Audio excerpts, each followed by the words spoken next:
Hey guys, Nabil here. Welcome to another SNK News edition, if you want to call it that. So in this video, I just want to summarize all the news that happened in the last 24 hours.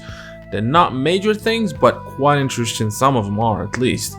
Let's start with the official announcement of a Samurai Shodown soundtrack. Now, the soundtrack is coming from Wayo Records, and it's actually coming in two versions. There's the normal CD version and there's a vinyl version. Now, the normal CD version costs about $20 or 20 euros actually, and the vinyl one costs about 40 euros. Now, looking at the tracks, it doesn't show that it includes the DLC characters theme. So this is similar to what was released in Japan, I think. To be honest, and it comes in 2 discs, and the first 150 purchases will get a special bonus, which is a hand-signed mini shikishi of Samurai Shodown Shoen Yashamaru by the game's main artist Yumisaji. So the CD comes with 44 tracks, and if you're a fan of the soundtrack of this game, which I'm pretty sure you are because it's actually fantastic, then you can go ahead and purchase or pre-order the soundtrack. The other thing I want to talk about is an interview by Coalition with Yasuyuki Oda, Nobuyuki Koroki, and Josh Weatherford, all from SNK. Now, this is a strange thing. So this is a new interview, and because on the website of Coalition, they said that they're in celebrating the announcement of Samurai Shodown coming to the PC. They're doing this interview. However, the interview itself, I'm not sure if it's a mistake. Seems like an interview from last year where they talk about the game, just the 16 characters. They don't even talk about the DLC. So I think they uploaded the wrong interview. But they had a summary of the important things about the interview in the page, and one of them, first of all, they did not talk about the exclusivity with the Epic Games Store. That's something I really want to talk about in a separate video, so probably tomorrow. But they did say something important, is that the producer, Yasuyuki Oda, revealed that there are plans to expand Samurai Shodown esports beyond tournaments. And I'm not sure what he means by that, but he said more details will be known once the coronavirus pandemic is out of the way, which is contained. Hopefully that's very soon, because really it's such a depressing time, really.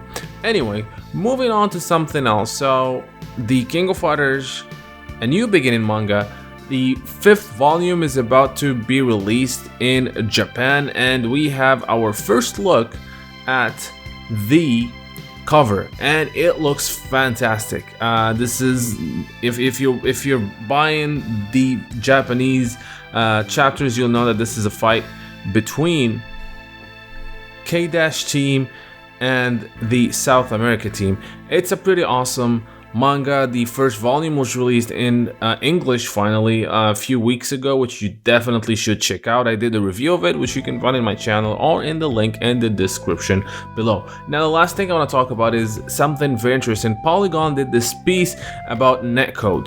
Now, as you know, there's a huge debate between players about which is the best netcode. Is it delay based or rollback? And the consensus is pretty much everybody agrees that rollback is much better, especially when we're talking about long distances.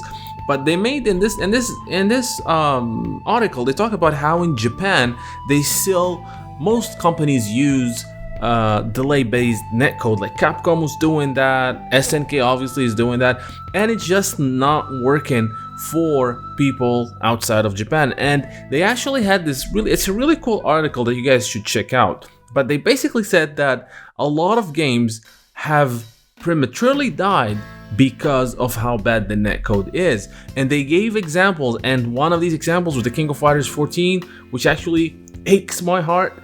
And they also talk about Samurai Shodown. They talk a lot about Samurai Shodown in this article, and saying how the game is awesome, how its gameplay is unbelievable, and it's great fun and very competitive, and all the great things about Samurai Shodown. But they said that the netcode is actually killing the game. Now, I'm not sure if we just update it to rollback will instantly get more players. I hope so. Maybe that's not gonna happen just like that. But I do agree that if the game gets a rollback update, it will definitely get, you know, it will have more value. It'll be more played by other people, I hope.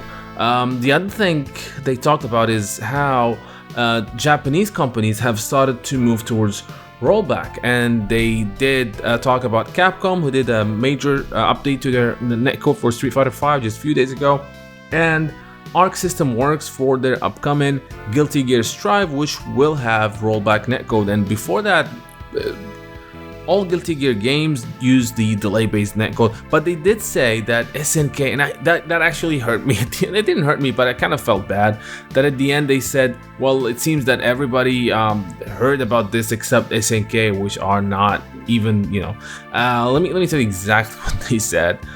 It said at the end, it said, and that leaves only SNK. Aside from the company's old games, it is as though SNK never heard of rollback. Ouch.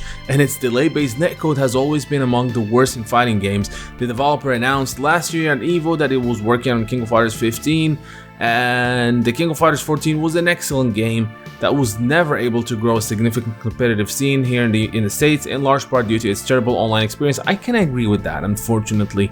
Actually, so was the King of Fighters 13. Yes, the King of Fighters 13 had horrible netcode on PlayStation 3 and pretty okay netcode on Steam. Anyway, that's just an article that you guys should check out, and hopefully SNK will start moving towards rollback. Hopefully we get a major change to the Samurai Shodown netcode and online in general, so that we get more players. I mean, we're so happy that there are gonna be more DLC characters, but hopefully we'll get the netcode that fans deserve. Now let me know what you guys think in the comments section below. Don't forget to like and subscribe, and until next time, thank you for watching.